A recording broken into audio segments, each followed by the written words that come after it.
নমস্কার, প্রত্যেকে স্বাগত জানাই। তো আজকে আমি দেখাবো ক্লাস 8 রায় ও মার্টিন প্রশ্নবিচিত্রা থেকে ইতিহাসের আগের দিন প্রথম চ্যাপ্টারটা করিয়েছিলাম। তো আমার ফোনে চার্জ ছিল না, ওই জন্য ফোনটা অফ হয়ে গিয়েছিল বলে লাস্টের কোয়েশ্চেনের আনসারটা আমি বলতে পারিনি। তো লাস্টের কোয়েশ্চেনের আনসারের ওখানটাতে আমি এইটাই বলতে চাই যে ভিডিওটা আপলোড করা আছে, যে মডেল নাম্বার 1 রায় মার্টিনের first summative history first summative model number 1-এর ওখানে পেজ নম্বরটা লেখা আছে। আর পেজ নম্বর অনুযায়ী এই যে ইতিহাস বিচিত্রার পেজ নম্বর ওখানে আমি দিয়ে রেখেছি ওই কোয়েশ্চেনে। তো সেখান থেকে ভিডিওটা পজ করে তোমরা দেখে নিতে পারো, ওখানে পেজ নম্বর দেওয়া আছে। তো আজকে আমি প্রশ্নবিচিত্রা থেকে ইতিহাসেরই আর একটা চ্যাপ্টার সলভ করে দেখাবো, সেটা হচ্ছে চ্যাপ্টার নাম্বার 2। তো মানে ফার্স্ট সামেটিভ ক্লাস 8 রায় মার্টিন প্রশ্নবিচিত্রা 2026-এর নতুন এডিশনের ফার্স্ট সামেটিভের আমি মডেল নাম্বার 2টা তোমাদেরকে সলভ করে আজকে দেখাবো। তো চলো স্টার্ট করা যাক। তো এই যে যারা প্রথম এই কোশ্চেনের আনসারগুলো পায়নি, মানে তখন আমার বললাম যেটা যে ফোনে চার্জ চলে গেছিলো, তো সেই জন্য ভিডিওটা কেটে গেছিলো। এই যে লাস্ট কোশ্চেন ছিল, দুটো বলা হয়নি। ভারতের গভর্নর জেনারেল ওয়ারেন হেস্টিংসের বিচার বিভাগীয় সংস্কার সংক্ষিপ্ত পরিচয় দাও, এটা হচ্ছে 62 পেজের 5 নম্বর কোয়েশ্চেনে পেয়ে যাবে। আচ্ছা, অথবার যে প্রশ্নটা আছে সেটা হচ্ছে ভারত কোম্পানির আমলে পাশ্চাত্য শিক্ষার মানে ভারতে কোম্পানির আমলে পাশ্চাত্য শিক্ষার প্রসারে খ্রিস্টান মিশনারিদের ভূমিকা উল্লেখ করো। অনেক সময় কি হয়, ফোন দেখে যেহেতু আমি বলি, তো ওই জন্য একটু এদিক ওদিক হয়ে যায়। তো এটা আছে 70 পেজের 24 নম্বর কোয়েশ্চেনের, সেটা হচ্ছে রায় মার্টিনের যে ইতিহাস বিচিত্রা আছে সেই বইতে তোমরা পেয়ে যাবে। তো আজকে দেখো, আজকে এই মডেল নাম্বার 2 থেকে আমি কোশ্চেন আনসারগুলো আজকে সলভ করে দেখাবো। তো এই যে 1 নম্বর হচ্ছে সঠিক উত্তর নির্বাচন করো। সেখানে হচ্ছে আসাফ ঝাঁ উপাধি কে গ্রহণ করেছিলেন? আসাফ ঝাঁ উপাধি কে গ্রহণ করেছিলেন? সেটা হচ্ছে C, option number C, Mir Kamaruddin Siddiqui. আচ্ছা, 2 নম্বর কোয়েশ্চেন হচ্ছে 1757 সালে কলকাতা পুনর্দখলের জন্য কে ব্রিটিশ নেতৃত্বের ব্রিটিশ সৈন্যের নেতৃত্ব দেন? Robert Clive. 3 নম্বর প্রশ্ন, মীর কাসিম কার জামাতা ছিলেন? মীর কাসিম ছিলেন মীর জাফরের জামাতা। 4 নম্বর হচ্ছে ভারতে গভর্নর জেনারেল পদের মেয়াদ ছিল 5 বছর, লাস্টেরটা। আচ্ছা, 5 নম্বর হচ্ছে যে আইনের দ্বারা কোম্পানির ওপর ব্রিটিশ পার্লামেন্টের নজরদারি নিশ্চিত হয়েছিল তা হলো রেগুলেটিং অ্যাক্ট। আচ্ছা, 6 নম্বর হচ্ছে 1823 খ্রিস্টাব্দে ভারতে কতগুলি সর্বোচ্চ আদালত ছিল? 3। আচ্ছা, 2 নম্বর হচ্ছে দুয়ের দাগের প্রশ্ন উত্তরের মধ্যে হচ্ছে প্রথম প্রশ্ন হচ্ছে মহীশূরের রাজধানী কোথায় ছিল? তো এগুলো খাতায় লেখা আছে, আমি খাতা থেকে দেখাবো। প্রথম প্রশ্ন হচ্ছে মহীশূরের রাজধানী কোথায় ছিল? এটা হচ্ছে শ্রীরঙ্গপত্তনম। আচ্ছা, দ্বিতীয় প্রশ্ন হচ্ছে 1802 খ্রিস্টাব্দে বেসিনের চুক্তি কারা স্বাক্ষর করেন?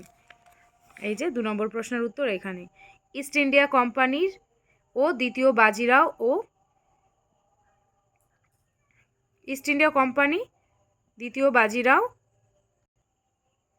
ইস্ট ইন্ডিয়া কোম্পানি ও দ্বিতীয় বাজিরাওয়ের মধ্যে। তো 3 নম্বর প্রশ্ন হচ্ছে লাহোরের চুক্তি দ্বারা ব্রিটিশরা কোন অঞ্চলের উপর নিয়ন্ত্রণ পায়? এই যে 3 নম্বর প্রশ্ন, এই যে লাহোরের চুক্তির দ্বারা ব্রিটিশরা জলন্ধর ও দোয়াব অঞ্চলের উপর কর্তৃত্ব পায়। 4 নম্বর প্রশ্ন হচ্ছে কে কলকাতা মাদ্রাসা তৈরি করেন? উত্তর হচ্ছে ওয়ারেন হেস্টিংস। এই যে 4 নম্বরের উত্তর ওয়ারেন হেস্টিংস। আচ্ছা, 5 নম্বর প্রশ্ন হচ্ছে এশিয়াটিক সোসাইটি কেন তৈরি হয়েছিল? উত্তরটা হচ্ছে এখানে, এই যে ভারতের প্রাচীন সভ্যতার চর্চা করার জন্য এশিয়াটিক সোসাইটি তৈরি করা হয়েছিল। তোমরা স্ক্রিনশট নিয়ে নিয়ে এগুলো লিখে নিতে পারো। 6 নম্বর প্রশ্ন হচ্ছে চার্লস উড অর্থাৎ স্যার চার্লস উড কে ছিলেন? উত্তরটাই যে এখানে আছে, চার্লস উড ছিলেন ব্রিটিশ ইস্ট ইন্ডিয়া কোম্পানির বোর্ড অফ কন্ট্রোলের সভাপতি। তিনি 1854 সালে ভারতের শিক্ষা ব্যবস্থার, এখানে শিক্ষা ব্যবস্থাটার ভুল বানান লেখা হয়েছে, কারণ এই খাতাটা হচ্ছে আমার স্টুডেন্টের, আমি যেহেতু টিউশন পড়ে এবার ওদের ওর খাতায় আমি এই কাজগুলো করিয়েছিলাম, তো শিক্ষা বানানটা একটু ভুল আছে, এখানে তালবে সহস্রী ক্ষীয় আকার হবে। খাতাটাও চেক করা হয়ে গেল। আচ্ছা, যাই হোক, এখানে তিনি 1854 সালের ভারতের শিক্ষা ব্যবস্থার পরিবর্তনের জন্য একটি নির্দেশনামা পেশ করেন। এটি উডের প্রতিবেদন বা উডের ডেসপ্যাচ নামে পরিচিত ছিল। শিক্ষা ব্যবস্থা, ঠিক আছে। তো পরের প্রশ্ন হচ্ছে 3-এর দাগে দ্বৈত শাসন ব্যবস্থা বলতে কি বোঝো? তো উত্তর এখান থেকে শুরু হচ্ছে। বাংলায় দ্বৈত শাসন ব্যবস্থার প্রবর্তক ছিলেন লর্ড ক্লাইভ। 1765 সালে ইস্ট ইন্ডিয়া কোম্পানি মুঘল সম্রাট দ্বিতীয় শাহ আলমের কাছ থেকে বাংলা প্রদেশের দেওয়ানি লাভ করার ফলে বাংলায় যে নতুন শাসন ব্যবস্থার সূচনা হয় তাকে দ্বৈত শাসন ব্যবস্থা বলা হয়। তো তোমরা স্ক্রিনশট নিয়ে নিতে পারো। 3-এর প্রশ্নটা হচ্ছে ফারুক শিয়রের ফরমানের গুরুত্ব কী? 3-এর প্রশ্নটা হচ্ছে ফারুক শিয়রের ফরমানের জন্য ব্রিটিশ কোম্পানি বাংলায় অবাধে বাণিজ্য করার পথ খুলে যায়। আচ্ছা, দ্বিতীয় হচ্ছে এই ফরমানের ফলে ইংরেজরা ক্রমে বাংলার শাসন ক্ষমতা দখল করে।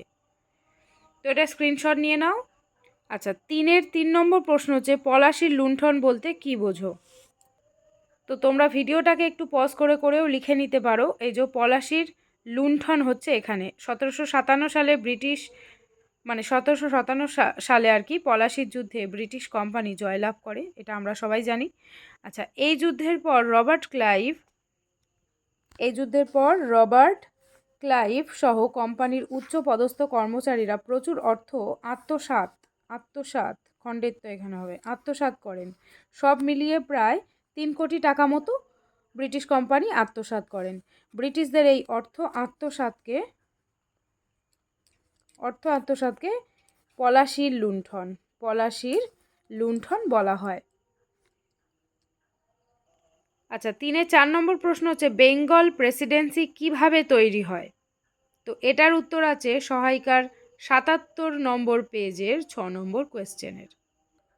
তো এই যে 77 নম্বর পেজের 6 নম্বর কোয়েশ্চেন, এখানে তোমরা স্ক্রিনশট নিতে পারো অথবা ভিডিওটাকে পজ করে লিখে নিতে পারো যে বাংলার প্রেসিডেন্সি কিভাবে গড়ে উঠেছিল।